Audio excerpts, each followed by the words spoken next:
Hey everybody, welcome to another episode of Treasure Talks. I am so excited to be here with truly one of the most amazing, talented individuals and my dear friend. You're my dear friend, I love Alaska. it. You're my dear friend. She is. Everyone knows Alaska Rayne, and I'm so happy to have you here. In fact, this is February, and I couldn't think of a better guest to have for Heart Month, because you just exemplify heart, love, and everyone that asks me, is she as beautiful on the inside, outside, is she inside? And she's she's the whole package. So I have a lot about Alaska. In fact, you gave me some trivia, and I wanted to incorporate the trivia into her introduction because it's probably the best introduction yet. Okay, Alaska. All right. From belting out tunes to at just 3 years old to sharing the stage with legends, Alaska Rayne has a story that's as incredible as it is entertaining. Just ask about the Disney World mishap, which we'll find out about. Yes. You are a seasoned performer, and you've graced the stage in Cherokee Nation sponsored, what's the name of the musical? Nanyehi.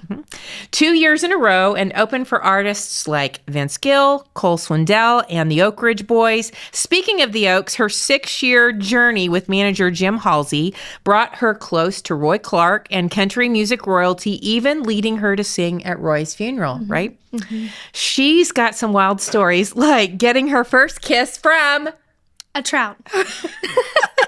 to hitting the ski slopes at 18 months. And visiting Alaska on her 30th birthday. Yay! Despite being backstage at the Grand Ole Opry a dozen times, you've never been in the audience. I've never seen a show. From the front. Though she's got a celebrity story or two from behind the curtain. And when she's not singing, she's making waves in the racing world. Yes. You're working with a drag racing series on the East Coast alongside your dad. Mm-hmm. And you also pour your heart into worship, serving as the Worship Deacon at Church 3434, which I love, and working with citywide worship. And one thing's for sure, whether it's on the stage, in the pit, or leading worship, the energy that she brings is passionate, and you have so many stories worth telling. Thank you. I'm so excited because last year she joined us at the Grady Nichols Christmas show, and I have to say, you were the game changer. And in fact, everyone that went last year, and we've got some great stuff with Alaska this year. You guys, it's going to be amazing. I'm excited. She was a game changer. It was truly amazing. Okay, you have quite a story, and I want to hear, and I also got questions from people that they wanted me to ask you. Okay. How did your experience with Oklahoma Kids, you can tell us about what that is, shape your early development as a performer, and what are your most cherished memories from that time? Because what age did you start with? I started with Oklahoma Kids when I was 11, 12-ish. Oklahoma Kids' tagline is a little league of entertainers. So juggling, comedians, singers, dancers, we all had a place to perform. There was a lot of sports opportunities for kids, but not entertainment opportunities for kids. So that's kind of the goal with American Kids. That was the bigger... Do they still have it? I don't think so. I teach voice now, and I have a lot of kids that would love to be in something like that, but I can't find it anywhere. But I count myself blessed to have done that, because it really... kind of started you. It really pushed you. You'd be, singing some hokey songs and some hokey outfits, and your friends, you'd be at a festival and your friends would pass by and you'd be in some suspect costumes, and... we did a 70s show one time, and I had to hold a picket sign, and I had these weird bell bottoms that my mom made me. Alaska. So it really did. But that's really where you got your start. Oh yeah, 100%. Okay, now I know you did some things with Meddy Metcalf. And tell me where you guys met and how you all ended up on The Voice. I mean, how did that all even happen? Was she involved in this with you when you all Yeah. Okay. So that's how we ended up meeting each other. Maddie and we met in Oklahoma Kids the first time I joined a troupe. She was already part of that troupe. I had done some pageants, but I didn't really like the rest of the atmosphere. I just wanted to sing. I wanted that opportunity. So I met her there, and we didn't like each other because we liked the same boy. So of course. Yeah, for about a year. And then we got paired at Christmas time to sing a duet. Not our choosing. We did not want to sing together. But then we spent the whole day.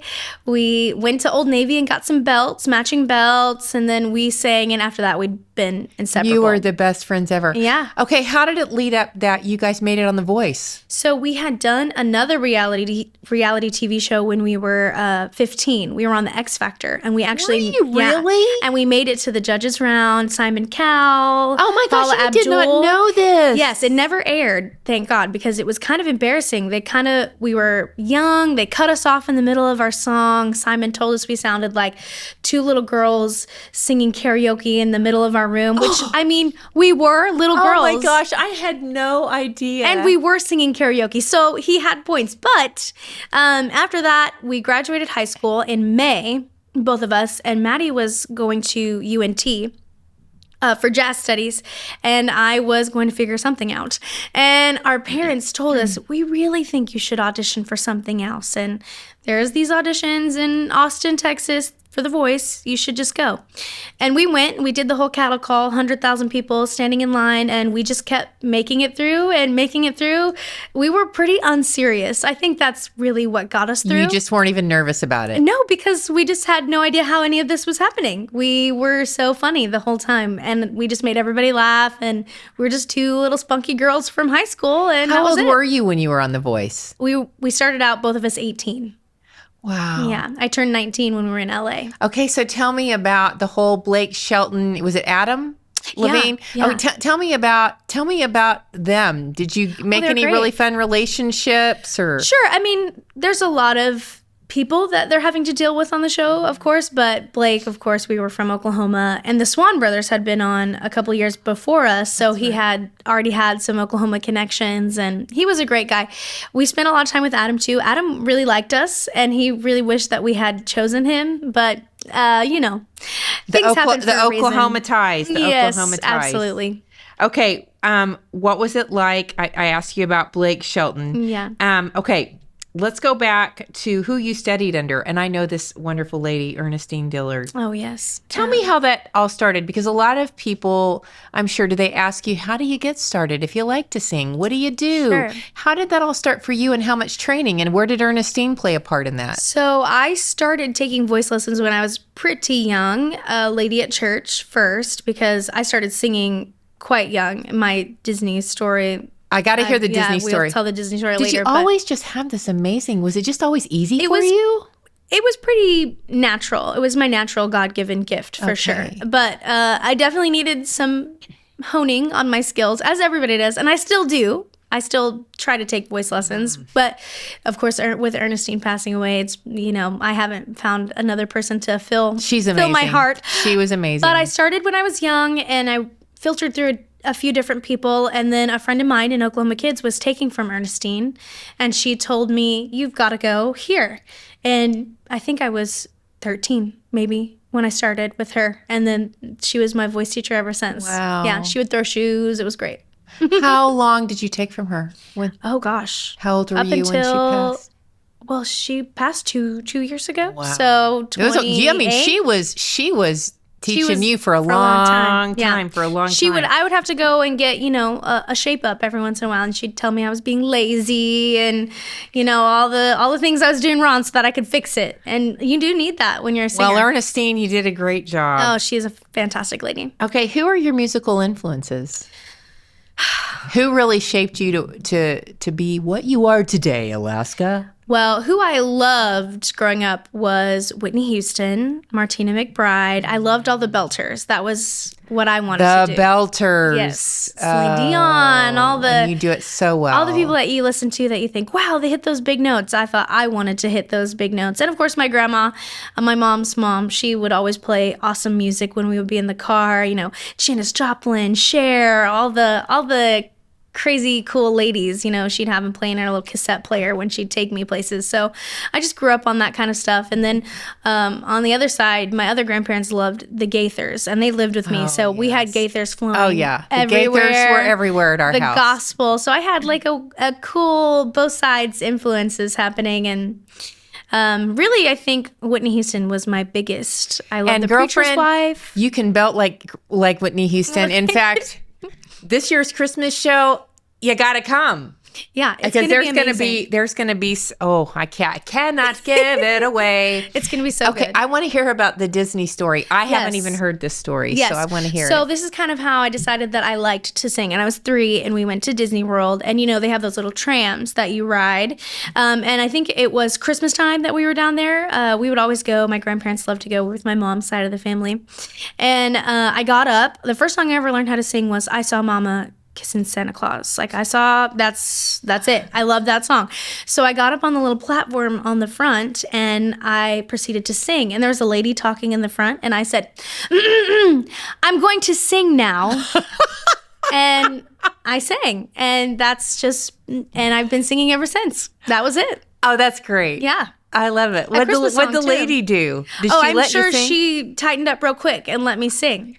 That's the cutest thing ever. I was pretty demanding as a child. I learned to speak really early. And then, that face you make when you're trying to get away from somebody, adults would be making that face when I would go up. I would speak to anybody. So I'd just be having. You're kind of the extrovert? Oh, 100%. Are you an extrovert? You're 100% extrovert? I feel like I'm an extroverted introvert. Like I like to recharge by myself, but I've got a lot of energy to give to other people. You've got to have that. You've got to have that time. Okay. Are there any stories that just stick out to you as like a couple just favorite stories that have happened that have really made an impact on you? I mean, even if it's in the worship area or because you are worship. Tell me what you're doing in worship right now. Yeah, I'm the deacon of worship at Church 3434. And what does that mean? I'm just in charge of worship. You lead the worship? I lead it. I pick all the people. I pick the songs. We try to work within our messages and kind of coordinate with that, but it's been a lot of fun. It's been a stretch because I've never done that before. I've never been in charge like that. So it's been a lot of fun though. It's been blessed. And worship is a game changer for me. Music and worship. It's like, someone said, what pulls you out of a funk? I was asked this the other day, what pulls you out of a funk faster than anything? And it's music. Oh, 100%. Hands down.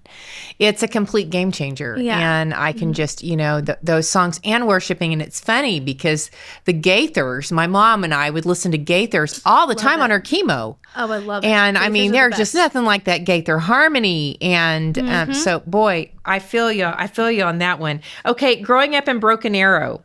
Yeah. How has your hometown influenced your musical journey and your career choices? There's nowhere like Oklahoma. There's nowhere like Oklahoma. And that's true. I mean, I lived in Nashville for a little while, stayed in LA for a little while. Did you know I was born in Nashville? No way. And Vanderbilt. You made your way here. I made my way here. And here you are in Oklahoma. And here I am. Honestly, truly, there is no place like Oklahoma. And once you leave and then come back, you realize there's just something special happening here.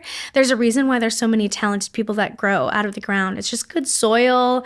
The sunsets are unlike anything else. And living in a small town atmosphere, I think, grows you up in a good way. And it does. It just and I mean, you've been everywhere. You've been a lot of places. So Oklahoma's a good place. I do.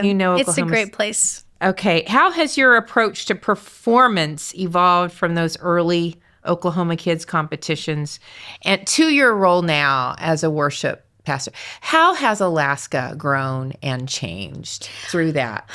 Wow, That's a loaded question. That's a lot. I think too, once you transition from being an artist to then worship, it's a totally different ball game because it's not for you. Being an artist, you're very self-serving. You're trying to hone your craft and be the best you that you can be, and you're still doing that during worship, but it's not about you. It becomes about worshiping Jesus. Right. So you kind of have to transition that viewpoint. It's almost like putting different colored because you've glasses been in on. both worlds. I mean, I mean, you see both worlds, and you get to see how worship really is that different place. Yeah, and it makes me aware of when I'm performing and when I'm truly engaging in worship, and I can kind of step back out of that. And it's not a platform for me. It's just something that I love to do. And well, you are a light. I mean, it just radiates. Well, thank you. You just walk in and you just radiate the love of Jesus. It's just all over the place. Okay, I want to hear a story. I kind of want to start to wind down, but I want to hear, can you think of a story What's a funny story? Alaska, you have to have had some funny Oh, stories. sure. I'll tell you my celebrity story backstage at the Opry because Okay, that tell always, me that one. Tell that me always that gets one. me pretty good. So when I was under Jim Halsey management, we would go to the Opry all the time with the Oaks or with Roy. And for a while, Maddie and I were kind of like Roy's handlers. We kind of help him walk around and get places when he got a little older. And anyway, so we would be at the Opry, and there'd be people coming to us to ask if they could come in and see Roy. Like so many people, Vince Gill, other people just of that caliber would come up to you and be like, "Can I come in and see him?" You're like, "Oh, yeah." You're asking me? Oh, I don't have, yeah, go ahead. I'm not the keeper. Anyways, so it kind of got crowded and it was a little busy backstage. So I went out and stood in the hallway, and I got talking to this man, and his son was right there.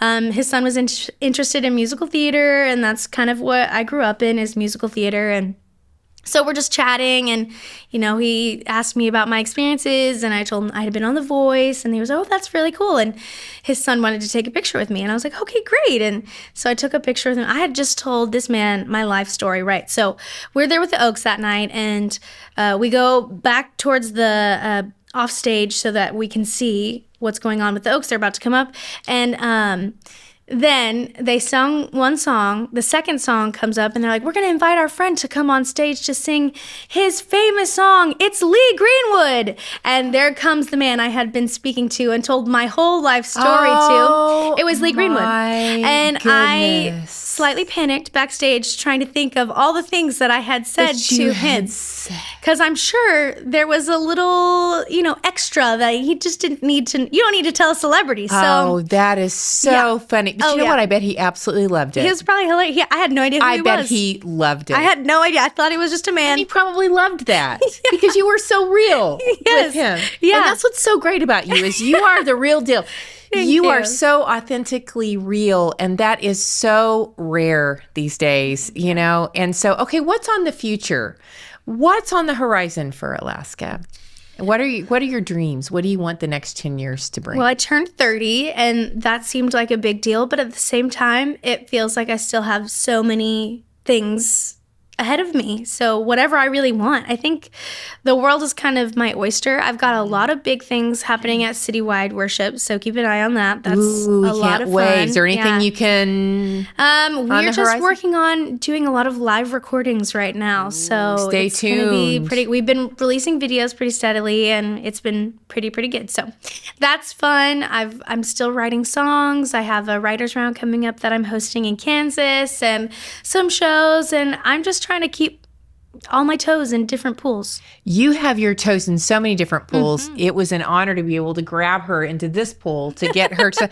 Okay, just tell me real quick, what's a writer's round? You're getting ready to go this. I just think this sounds so fun. Yeah, a writer's round. It kind of got started in Nashville, where it's 4 or 5 artists. They sit around and they sing their songs acoustic style and just tell stories of how they wrote them and where they were when they wrote them, and you kind of get the behind the scenes peek at how the song was penned.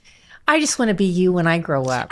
I want to be like Alaska when I grow up. I just want your voice. I know, as we wind down, I know there's just, in fact, it's funny because I talked to someone that they knew I was going to be interviewing, and they're like, how do you start? She loves to sing. Mm-hmm. What would be, on this last question, what would you advise someone? Where do you start if this is something you want to do? Sure. And they're young. They're 12. They're 13, 14. Yeah. Where do you start? The easiest places to start is, if you're in public school, your choir. Get in choir. Get in choir. A lot of times people in choir will know voice teachers. Find a voice teacher.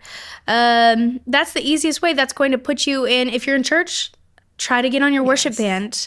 Maybe after you have a little bit of training, then you can go and do that. It really starts with confidence, though. A lot of times that's the way you get into stuff, is with confidence. If you don't have confidence. What if you don't have confidence? What do you do if you don't have confidence? You got to work on that. Sing all the time. Sing all the time. Start singing at home in front of your parents or in front of your husband or your wife or your kids. Find little ways to start singing. Go out and sing karaoke. I know it seems funny, but that's a great way to build confidence. I love that. My mom was a piano teacher, and the one thing that I'm so grateful for, she used to want to pay me quarters just to practice piano. I hated to practice. I was her worst student. I'll pay you a quarter, Lisa, if you'll just practice for 30 minutes. I'm like, gross. But the one thing I'm so thankful I learned from her was singing, but reading music. Mm-hmm. And I'm so thankful for that. And it's just a game changer, music and the whole thing. And I'm thankful that, it's funny because my daughter-in-law, Emma, knows you. And it's funny how our worlds just kind of all collided together. Mm-hmm. But I always end our treasure talks in prayer.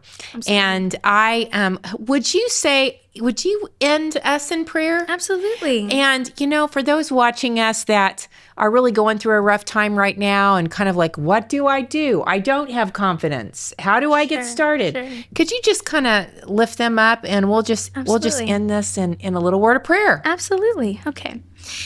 Lord, we just come to you right now with humble hearts, so thankful and so grateful for your grace that flows over us. Thank you for Lisa Bain Ministries and everything that they do to touch people who are in hard times and who need that touch of Jesus. Thank you to Lisa for being the hands and the feet of Jesus and really just reaching out. And not a lot of people have that opportunity. And Lord, I just want you to make that opportunity grow in abundant ways, more than she can even imagine. But everyone that's having a hard time or looking for confidence or are feeling beaten down by the world, Laura, I want them to know that you're right there with them, and all they have to do is turn around and your arms are open for them. That confidence comes from the love that you give us. We can love because we have been loved, because your son died on the cross for us. Lord, we are just so grateful, and we pray all this in your amazing, amazing name. Amen, and 1,000 more amens. 1,000 more amens. Well, I love you. I've officially adopted you. I love you. I've adopted her, Mom. That's okay. Thank you for being here with us. You're just a light, and you keep shining bright because you do. You do. Thank you. And you guys, thank you for joining us for another month. Make sure you go to YouTube, ding the little bell, subscribe. You can also go to lisabain.com. You can catch up on any episode that you've missed. And we love seeing you here every month. Have a wonderful February. Happy Valentine's Day. Yay. And may it be a month filled with a lot of love. Bless you, and we'll see you next month.